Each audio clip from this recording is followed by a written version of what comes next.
इस वीडियो में UGC net JRF का सेकेंड पेपर हिंदी का जो 10वां यूनिट है राम वृक्ष बेनीपुरी द्वारा रचित पहला रेखाचित्र है माटी की मूर्तें। उसी का इस वीडियो में वर्णन देखेंगे। इस बार के पेपर में 10वां यूनिट से बहुत सारे प्रश्न आए हुए हैं, तो पहले देख लेते हैं राम वृक्ष बेनीपुरी के बारे में।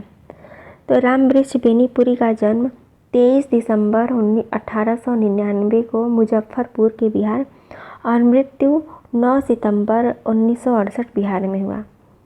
भारत के प्रसिद्ध उपन्यासकार, कहानीकार, निबंधकार और नाटककार, महान विचारक, चिंतक, मनन करने वाले क्रांतिकारी, साहित्यकार, पत्रकार और संपादक के रूप में अविस्मरणीय है। राष्ट्र निर्माण, समाज संगठन और मानवता के जयगान को लक्ष्य मानकर बेनीपुरी जी ने ललित निबंध, रेखाचित्र, संस्मरण, रिपोर्टाज, नाटक, उपन्यास, कहानी, बाल साहित्य आदि विविध गद्य विधाओं में जो महान रचनाएं प्रस्तुत की हैं, वे आज की युवा प्रौढ़ पीढ़ी के लिए प्रेरणा स्रोत हैं। हिंदी साहित्य के शुक्लोत्तर युग के प्रसिद्ध साहित्यकार, स्वतंत्रता सेनानी, सच्चे देशभक्त और क्रांतिकारी, समाजसेवी और हिंदी प्रेमी के रूप में अपनी प्रतिभा की अमिट छाप छोड़ी है। देशभक्ति में आजीवन वह चैन की सांस न ले सके और संघर्ष करते रहे। जेलवास में भी वह शांत नहीं बैठ सके, बल्कि वहाँ भी आग भड़काने वाली रचनाएं लिखते रहे।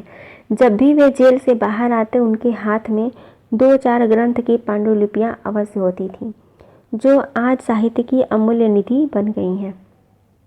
उनकी अधिकतर रचनाएं कारावास की ही कृतियां हैं, जैसे उपन्यास है पतितों के देश में, आम्रपाली, रेखाचित्र में माटी की मूर्तें आदि।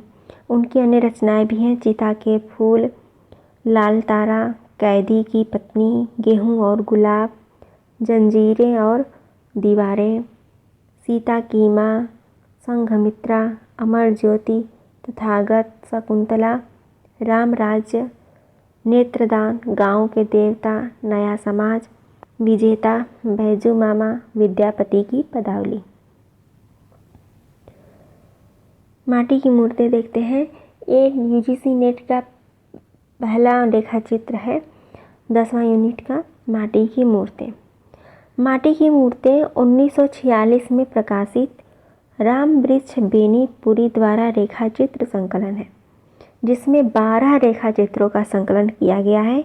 इसमें ए माटी की मूर्तें नामक भूमिका के अतिरिक्त 12 रेखाचित्र, यानी भूमिका के बाद भी 12 रेखाचित्र हैं, जिसमें है रजिया, बलदेव सिंह, सरजू भैया, मंगर, रूपा कियाजी, देव, बाल गोविंद भगत, भौजी, परमेश्वर, बैजू मामा, सुभान खां, बुधिया।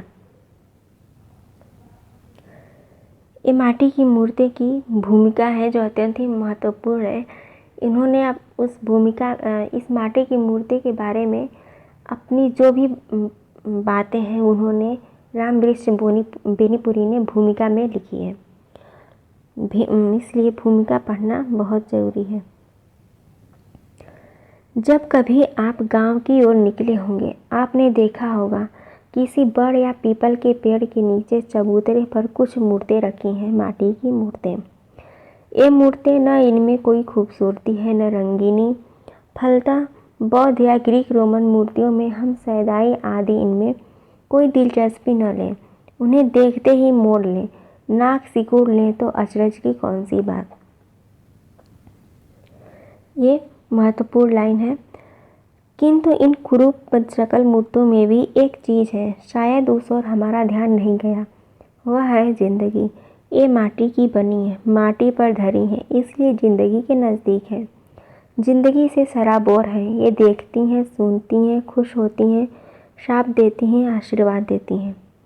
ये मूर्तें न तो किसी आसमानी देवता की होती हैं, न अवतारी देवता की।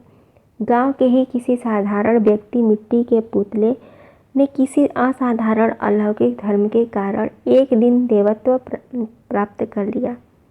देवता में गिना जाने लगा और गांव के व्यक्ति व्यक्ति के सुख दुख का दृष्टा स्रष्टा बन गया।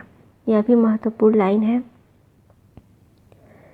मिट्टी के उन पुतलों की ये माटी की मूर्तें, हाँ, ये देखती हैं, सुनती हैं, खुश होती हैं, नाराज होती हैं, खुश हुई, संतान मिली, अच्छी फसल मिली, यात्रा में सुख मिला, मुकदमे में जीत मिली, इनकी नाराज़गी, बीमार पड़ गए, महामारी फैली, फसल पर ओले गिरे, घर में आग लग गई।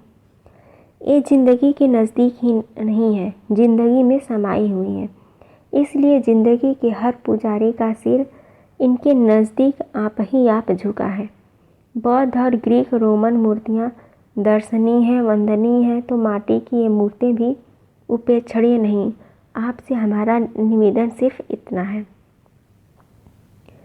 आपने राजा रानी की कहानियाँ पढ़ी हैं, ऋषि मुनि की कथाएं बाँची हैं, नायकों और नेताओं की जीवनियाँ का अध्ययन किया है।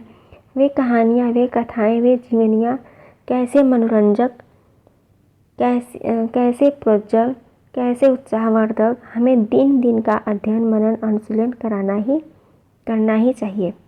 किंतु क्या आपने कभी सोचा है, आपके गांव में भी कुछ ऐसे लोग हैं जिनकी कहानियाँ, कथाएं और जीवनियाँ राजा रानियों, ऋषि मुनियों, नायकों, नेताओं की कहानियों, कथाओं और जीवनियों के से कम मनोरंजक, प्रोज्वल और उत्साहवर्धक नहीं। किंतु शकुंतला, वशिष्ठ, शिवाजी और नेताजी पर मरने वाले हम अपने गाँव की बुधिया, बाल गोविंद भगत, बलदेव सिंह देव की ओर देखने की भी फुर्सत कहाँ पाते हैं।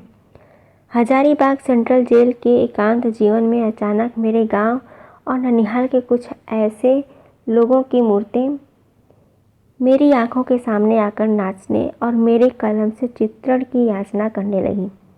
उनकी इस याचना में कुछ ऐसा जोर था कि अंततः यह माटी की मूर्तें तैयार होकर रहीं।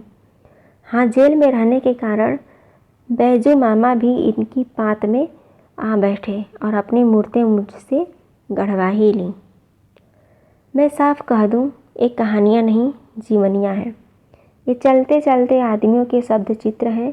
मानता हूँ कला ने इन पर पच्चीकारी की है, किंतु मैंने ऐसा नहीं होने दिया कि रंग रंग में मूल रेखाएं ही गायब हो जाएं।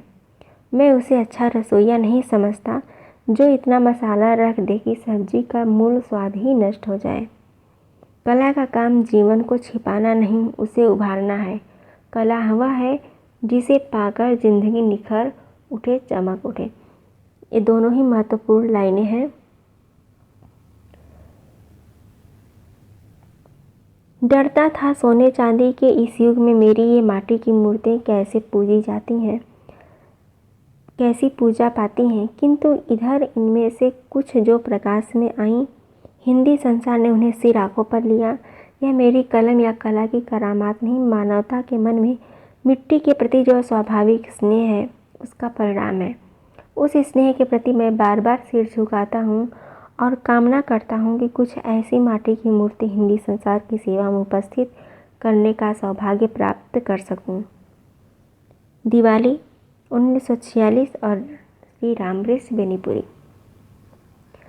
इनकी रेखा चित्र की श्रेष्ठता के बारे में मैथिली शरण गुप्त कहते हैं कि लोग माटी की मूर्तें बनाकर सोने के भाव से बेचते हैं, पर बेनीपुरी सोने की मूर्ति बनाकर माटी के मॉल बेच रहे हैं। तो ये थी रामवृक्ष बेनीपुरी की द्वारा रचित माटी की मूर्तें की भूमिका, जो अत्यंत ही महत्वपूर्ण है लाइनों के हिसाब से, पंक्तियों के हिसाब से।